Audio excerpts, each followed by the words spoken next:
Pembelajaran metode khusus diperlukan untuk saudara dalam nantinya memberikan suatu edukasi ke masyarakat. Tutas, kupas, tuntas, mantap. Assalamualaikum warahmatullahi wabarakatuh. Selamat siang, selamat bertemu kembali di pembelajaran metode khusus.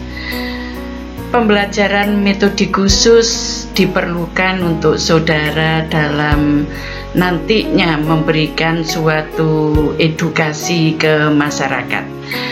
Memang banyak beberapa metode yang ada, tetapi untuk pemilihan metode yang akan digunakan dalam penyampaian suatu pesan itu sangat penting sekali, karena hal tersebut harus sesuai dengan tujuan saudara dalam proses pembelajaran itu sendiri. Nah, pada kali ini kita akan membahas tentang metodik pembelajaran, yaitu ceramah tanya jawab. Untuk metode pembelajaran ceramah tanya jawab ini, untuk metode ceramah itu adalah suatu metode atau suatu cara penyampaian bahan, ya, baik itu bahan pelajaran maupun untuk bahan penyuluhan kepada sasaran secara lisan. Nah, metode ceramah ini biasanya dipadukan dengan tanya jawab. Metode tanya jawab adalah suatu teknik penyampaian pembelajaran di mana seorang pengajar dan pembelajar aktif dan pengajar memberikan sasaran pertanyaan dan sasaran tersebut menjawab, dan sebaliknya gitu ya, tanya jawab. Jadi kalau di sini misalkan dosen memberikan pertanyaan, mahasiswa menjawab. Kalau nanti saudara sebagai bidan memberikan pertanyaan, sasaran atau ibu-ibu akan menjawab. Itu biasanya dipadukan dengan ceramah dulu, baru ada tanya jawab. Nah, untuk pembelajaran tanya jawab ini atau metode untuk ceramah itu biasanya pada pemberian materi-materi yang sumbernya itu langka gitu ya, sehingga kita perlu menyampaikan pesan-pesan itu. Metode ceramah itu bisa dipadukan dengan metode ceramah dan demonstrasi serta latihan juga bisa. Metode ceramah dan diskusi serta tugas juga bisa. Metode ceramah dan tanya jawab kemudian disambung tugas juga bisa. Jadi ini tergantung apa yang akan dicapai dalam proses pembelajaran tersebut. Nah, untuk metode faktor-faktor yang mempengaruhi metode tanya jawab itu kita perhatikan keadaan mahasiswanya, kemudian materi atau bahan yang akan disampaikan, kemudian kita juga harus memperhatikan suasana kelasnya. Nah, apabila kita sudah mempertimbangkan gitu ya, bagaimana kondisi mahasiswanya, bahan yang perlu kita sampaikan, situasi kelas, maka kita juga memperhatikan fasilitas di dalam proses pembelajaran itu sendiri. Kemudian jangan lupa untuk tujuan pembelajarannya dan kondisi dosen itu sendiri. Nah, untuk tujuan daripada kita menggunakan metode ceramah dan tanya jawab ini, kalau ceramah ini mengarahkan mahasiswa memperoleh pemahaman yang jelas, kemudian melibatkan mahasiswa dalam berpikir melalui pemecahan masalah, memperoleh umpan balik dari mahasiswa tentang kualitas pemahamannya, dan membantu mahasiswa dalam apresiasi dan memproses penalaran. Kemudian kalau kita tanya jawab, kita sambung setelah ceramah, kemudian kita mengadakan tanya jawab gitu, maka bisa menyimpulkan materi yang telah lalu ya. Jadi disambung gitu ya. Pada materi sebelumnya, misalkan kita sudah membahas tentang asuhan kehamilan. Untuk itu pada pertemuan kali ini kita akan melanjutkan kembali. Kalau kemarin yang kita bahas adalah kehamilan fisiologi, maka untuk kali ini kita akan mempelajari tentang kehamilan yang patologi.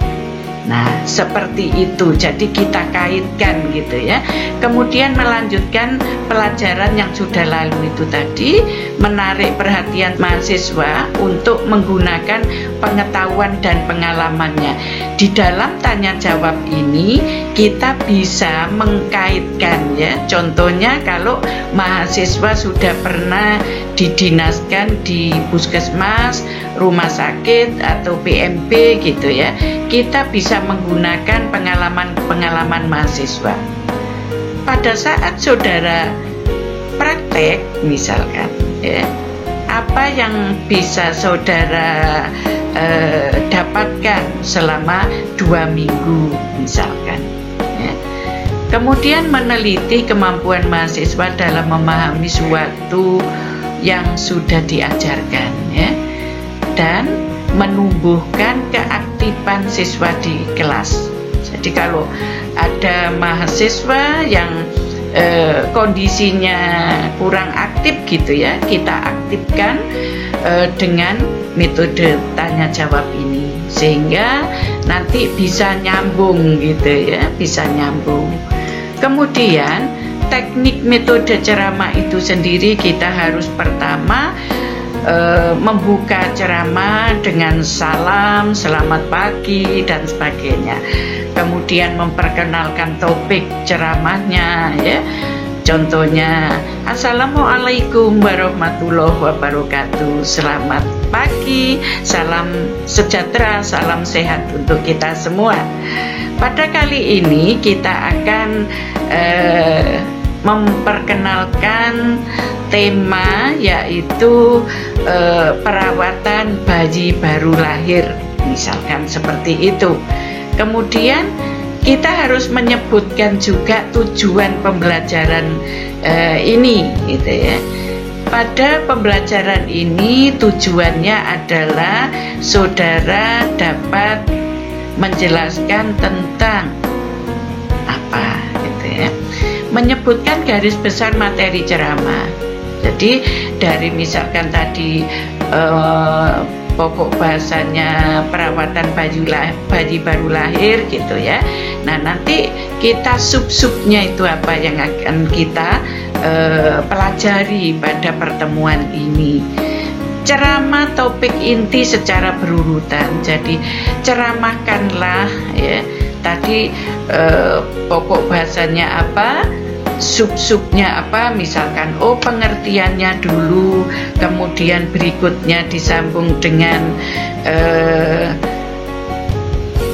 gejalanya, kemudian persiapan alat dan seterusnya. Itu ceramahkan topik inti itu secara berurutan. Kemudian rangkuman menyeluruh setelah akhir ceramah untuk membulatkan pemahaman mahasiswa terhadap bahan ceramah tersebut ya.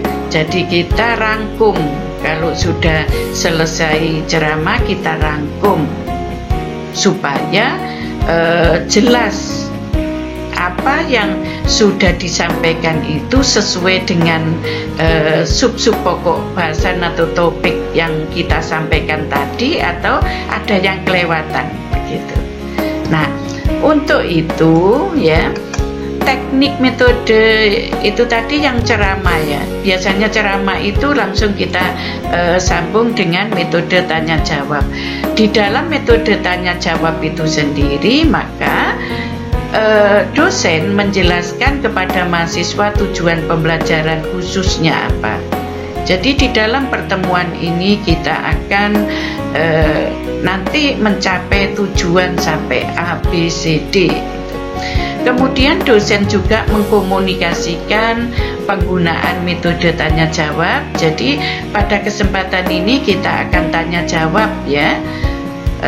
Mohon untuk kita perhatikan di dalam pertanyaan ini, sekaligus saudara siapkan untuk jawabannya.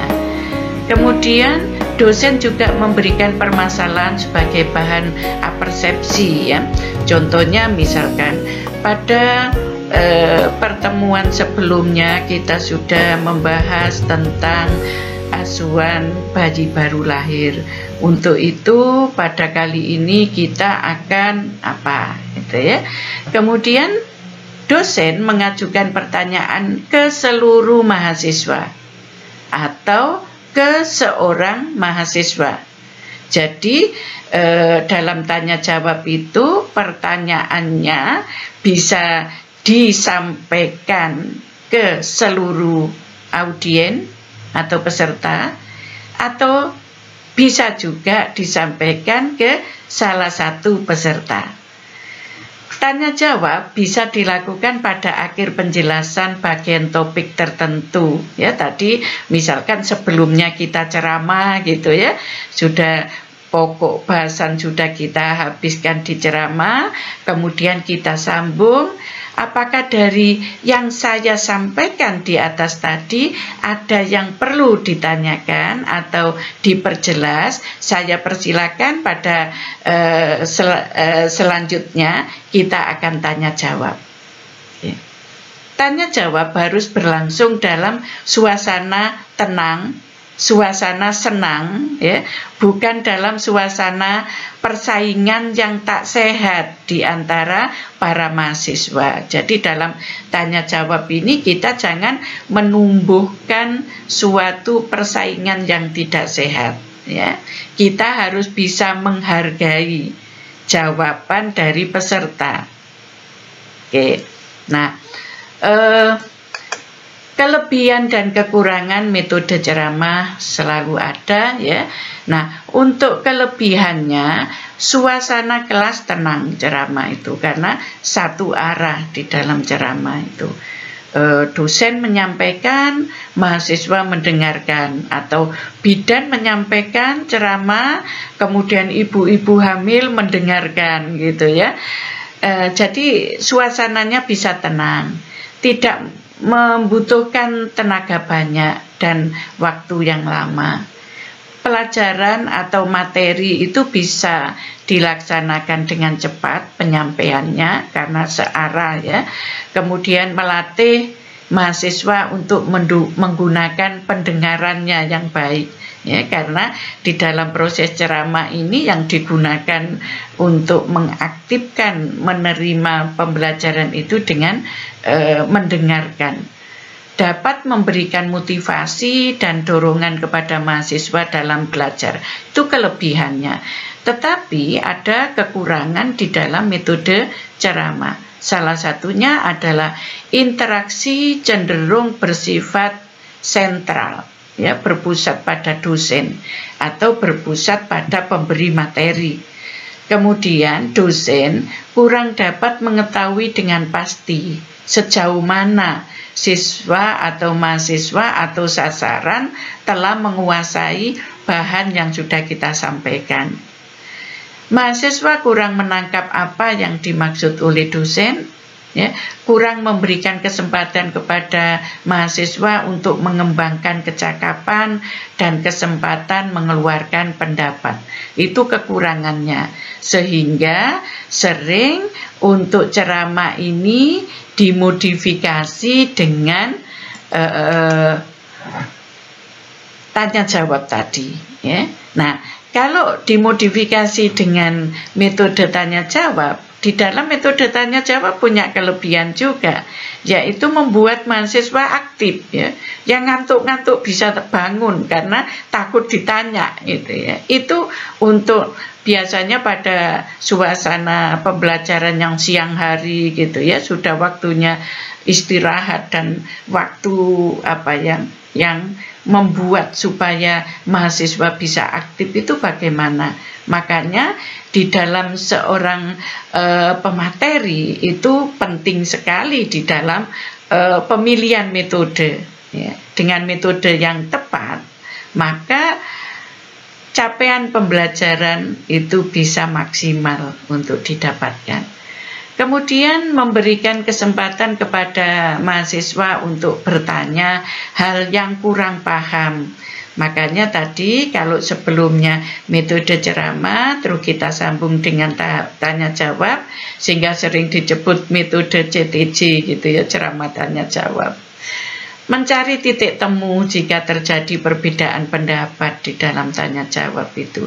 Mungkin ada persepsi mahasiswa yang di tempat praktek misalkan ditemukan seperti apa, kemudian di dalam teori kok seperti ini. Itu ada istilah meminimalkan terjadinya perbedaan pendapat. Dapat mengurangi verbalisme. Kemudian memberikan kesempatan pada dosen untuk menjelaskan kembali konsep yang masih kabur. Misalkan mahasiswa kurang jelas dalam kita menyampaikan di metode ceramah sebelumnya. Tetapi juga ada kekurangan di dalam metode tanya jawab.